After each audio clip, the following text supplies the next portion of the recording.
Le Burkina Faso fait face à des assauts violents et répétés. Une récente attaque à Seitenga, dans l'est du pays, a fait plusieurs dizaines de victimes. L'attaque n'est pas revendiquée, mais de nombreux observateurs imaginent, en tout cas l'attribuent au groupe État islamique dans le Grand Sahel, encore lui. On regarde une petite illustration. Le bilan s'alourdit au Burkina Faso. Le gouvernement a annoncé avoir retrouvé 29 nouveaux corps de civils, faisant grimper le bilan à 79 victimes dans l'attaque perpétrée par des djihadistes présumés à Seitenga il y a quelques jours. Dans un communiqué, les autorités ont annoncé que des recherches sont toujours en cours dans le nord du pays, mais que la progression de l'armée est ralentie par d'éventuelles bombes artisanales placées par les terroristes pour miner le site. Selon l'Union européenne, le bilan de cette attaque pourrait atteindre une centaine de morts. Lundi soir, le président de la transition, le lieutenant-colonel Damiba, a instauré un deuil national de 72 heures sur l'ensemble du territoire en mémoire des victimes. Les drapeaux ont été mis en berne sur tous les établissements à caractère public et les réjouissances populaires sont suspendues pendant cette période. Seitenga avait déjà été frappé 2 jours avant par une attaque qui avait tué 11 gendarmes. Alors, ce qui frappe, c'est la volonté manifeste, nette, claire et nette de tuer les civils, de les sidérer, bref, de les terroriser au sens premier du terme. Ils ont ouvert les portes des maisons, une à une, et ont exécuté tous les hommes qu'ils ont trouvés. C'est un des témoignages de quelqu'un qui vivait là-bas à Seitenga. On se demande quel est le but de guerre, quelle est la rationalité, si on peut dire, de ce type d'assaut? Je crois que là, on est dans un cas où les forces de sécurité ont bien évidemment été visées par les attaques. Il y a eu de nombreuses pertes à ce niveau-là. Lorsque les civils sont visés et ciblés, on entre véritablement dans un contexte de crime de guerre.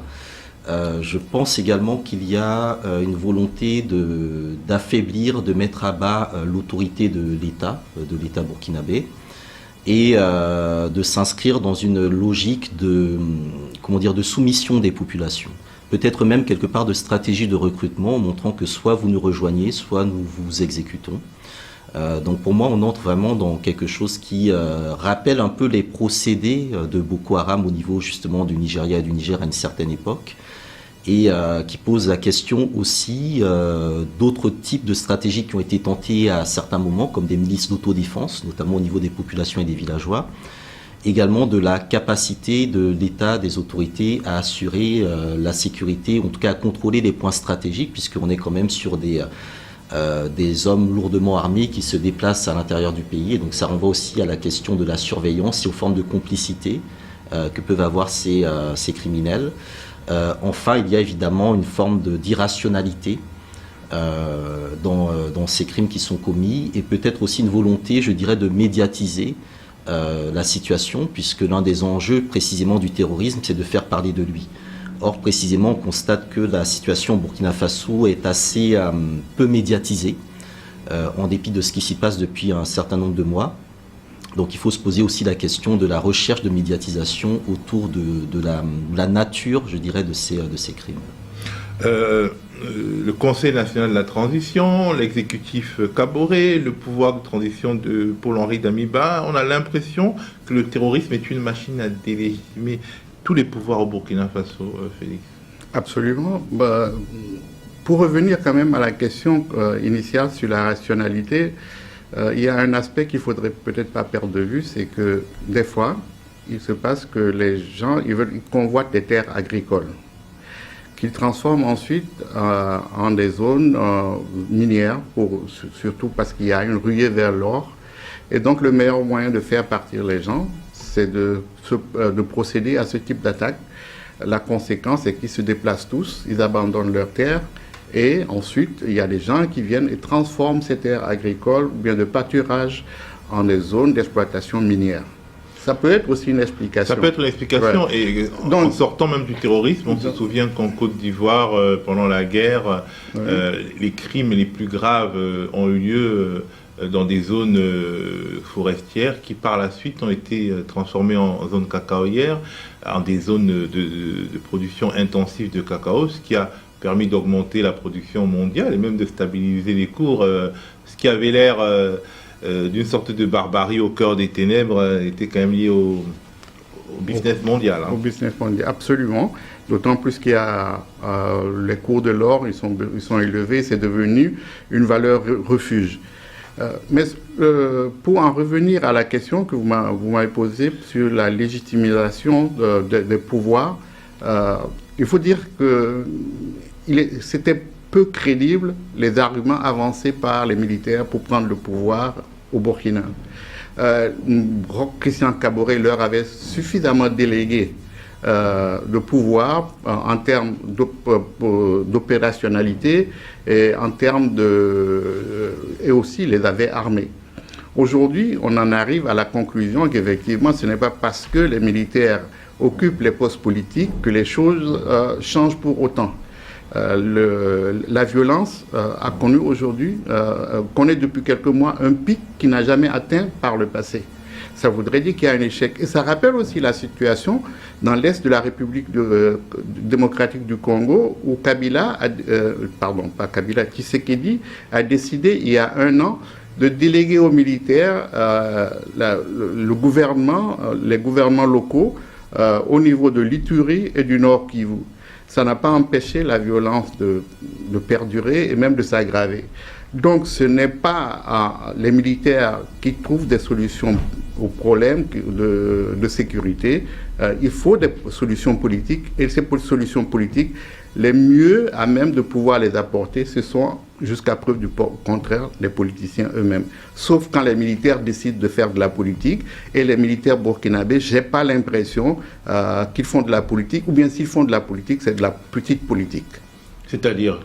Ça voudrait dire qu'ils n'ont pas le talent nécessaire pour pouvoir mobiliser les populations, pour pouvoir mobiliser l'ensemble du corps social, pour pouvoir pointer du doigt les difficultés et trouver les solutions aux problèmes qui se posent.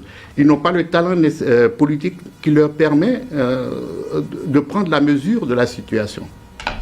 Justement, tu parlais de la question de l'exploitation de l'or qui est en toile de fond de ces attentats, fin mars.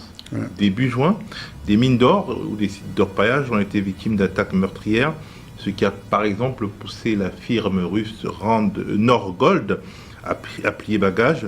Manifestement, les djihadistes tirent profit du ressentiment des populations vis-à-vis des industries de l'or et peut-être aussi construisent un modèle économique à partir de l'exploitation de l'or.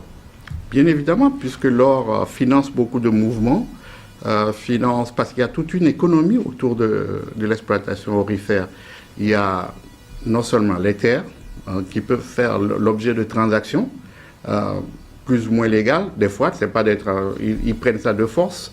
D'autre part, il faut sécuriser les gens, les creuseurs, il faut ceux qui achètent, et il faut créer un environnement pour que les gens qui puissent se loger, ceux qui travaillent dans les mines artisanales.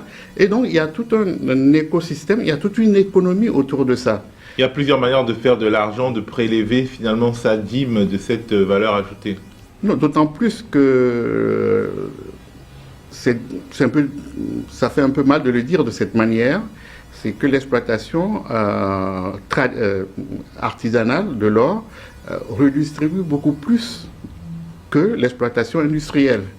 Et que des fois, par opportunisme, parce que l'État n'est pas présent, il peut y avoir des groupes qui sont intéressés à faire partir les firmes industrielles et en le faisant, ils s'attirent un certain nombre de populations qui viennent d'un peu partout. Hein. Quand vous allez dans les zones aurifères, c'est un véritable melting pot.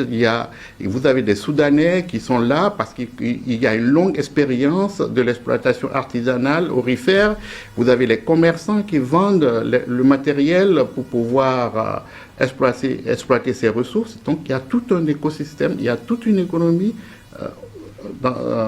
dans ces zones-là. C'est très important, c'est très intéressant ce que tu dis, c'est-à-dire quelque part, la transformation d'une exploitation artisanale de l'or que les Africains font depuis des siècles par une exploitation industrielle qui est moins dangereuse pour les vies, est une sorte de déstabilisation et qui est moins dangereuse pour les vies et qui rapporte plus à l'État. Tout ça, c'est une sorte de déstabilisation des pratiques locales et finalement l'argent qui devait rester localement et distribué remonte par les circuits de l'entreprise exploitante qui sont une entreprise internationale. Et quelque part, l'arrivée des grands groupes peut être une sorte de carburant pour la colère populaire qui se transforme en instrument des terroristes. Je ne suis pas totalement d'accord avec l'interprétation que tu fais parce que ce qui se passe en réalité, c'est que cette exploitation aurifère dans certaines zones du Burkina, par exemple, elle est nouvelle. Elle date des années 2000, et même le boom aurifère qu'il y a dans cette partie du continent africain, il date plutôt des années 90. Mais le Mali, au Mali, par exemple, c'est une vieille patrie de l'or, le Ghana. Voilà, ça j'en conviens. Mais ce qui se passe dans les nouvelles zones où il y a une exploitation aurifère, c'est que c'est quelque chose d'absolument nouveau.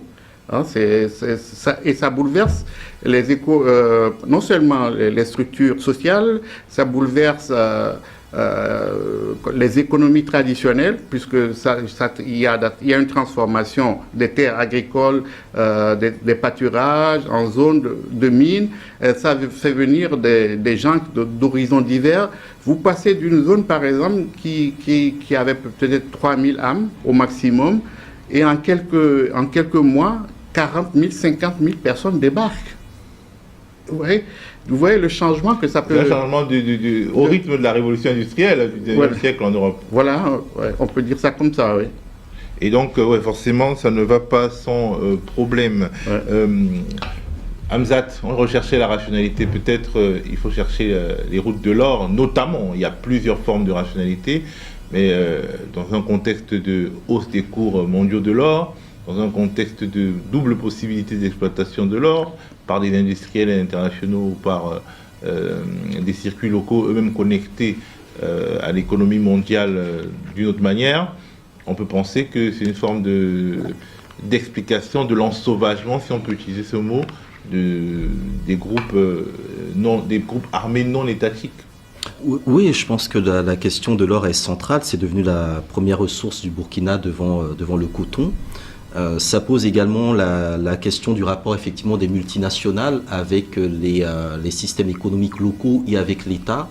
On voit bien qu'on a plusieurs niveaux d'enchevêtrement qui parfois se complémentent, parfois se contredisent.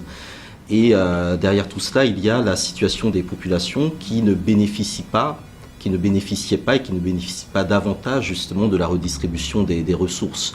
Donc c'est la question du financement des activités sociales, économiques, des besoins des populations. Et on sait que des populations désœuvrées sont aussi plus facilement recrutables pour différents groupes. Donc là aussi, c'est une question qui se pose, je pense, dans l'ensemble du Sahel. Ensuite, il y a évidemment la question de la manière dont le Burkina pourrait tirer, je ne dirais pas profit, mais pourrait, je dirais, repenser justement son modèle économique, qui est une question qui se pose également pour son voisin malien. Notamment confronté à des logiques d'enclavement, à des logiques d'éclatement économique. Et troisièmement, évidemment, la question de l'influence de l'économie mondiale sur des zones bien précises comme le Sahel aujourd'hui qui est centrale pour le système économique mondial. L'or étant une valeur refuge, tous les problèmes qu'on connaît, le Covid et même avant le Covid, toutes ces angoisses sur une éventuelle nouvelle crise financière, ça profite au cours de l'or. Mais toujours en parlant de l'or, est-ce que c'est un peu fou d'imaginer que dans un tel contexte, une entreprise A se serve de groupes armés non étatiques pour finalement obliger une entreprise B à quitter l'espace qu'elle occupe, les concessions qui lui ont été faites dans le cadre de batailles entre grands groupes. Parce qu'on a vu par exemple que Norgold a plié bagage. Qui est une entreprise russe. Une entreprise russe, et finalement on se dit, quelque part, il est toujours possible, dans un contexte où les armes circulent et où il y a plein de groupes armés, que même pour des raisons qui n'ont rien à voir avec les terrains locaux, les multinationales s'envoient des boules puantes par groupe armé interposé. Je pense que Félix en a un peu parlé. Je crois que tous les coups sont plus ou moins permis et qu'on est effectivement dans des concurrences sur sur l'occupation de l'espace. Je pense que sur les 10 dernières années, il y a pas mal de permis d'exploitation qui ont été concédés à des entreprises, parfois dans des conditions assez obscures. Je crois qu'on en a parlé dans les Pandora Papers notamment. Donc ça pose aussi la question justement du contrôle politique, du contrôle législatif de tout ce circuit, de tout ce système, et de la responsabilité des politiques vis-à-vis de ce qui se passe à ce niveau-là. Peut-être aussi des mécanismes de corruption qui sont en place dans cette région, et évidemment dans le contexte de la corruption, le financement de groupes armés, de groupes de déstabilisation, de milices privées.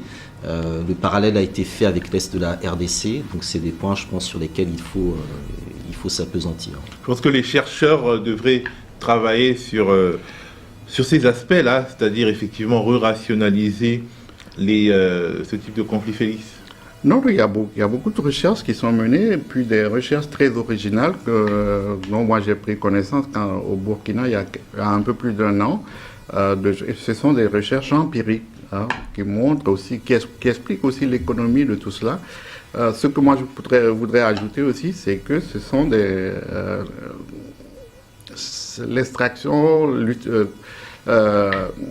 c'est quelque chose quand même qui a un coût important pour l'environnement, parce que ça demande des ressources en eau très importantes, et ensuite on utilise du mercure, un certain nombre de substances chimiques qui sont déversées dans la nature et qui polluent le sol, les nappes phréatiques. Donc ça sont pour certaines cancérigènes. Voilà, ouais. Est-ce qu'il n'y a pas justement un déficit de réflexion aujourd'hui sur le phénomène du terrorisme dans le Sahel, une forme de paresse que peut-être des médias comme nous alimentons?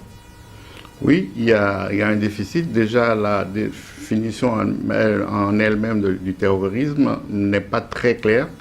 Que l'on lise ce que la CEDEAO en dit, que l'on lise ce que l'Union africaine ou bien l'ONU même en dit, on se rend compte que c'est quelque chose qui est difficilement définissable. D'autre part, c'est que c'est devenu une sorte de rhétorique que l'on peut lancer à la figure de ceux qui remettent en cause les ordres établis, les forces politiques dans des pays déterminés très facilement. On les accuse de terrorisme. Vous avez vu, par exemple, la Cour de répression de l'enrichissement illicite au Bénin et du terrorisme, qui est une cour typiquement politique. Dans un pays où, au moment où cette cour était créée, l'expérience terroriste n'avait pas encore été connue. Donc c'est pour dire que c'est aussi une arme politique. Mais ceci étant dit, les puissances occidentales, notamment, se sont lancées dans la guerre contre le terrorisme depuis les années 2001. Mais ça aussi, on peut dire que c'est un moyen de gouverner le monde.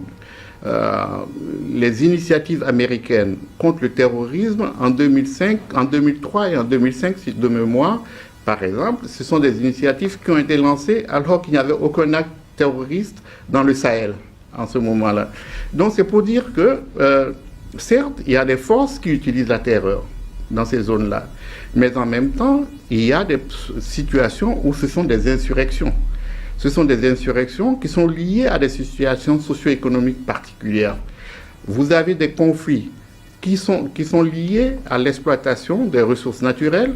Vous avez des conflits qui sont liés au partage d'un certain nombre de terres, où les éleveurs et les agriculteurs avaient des procédés, s'échangeaient les services.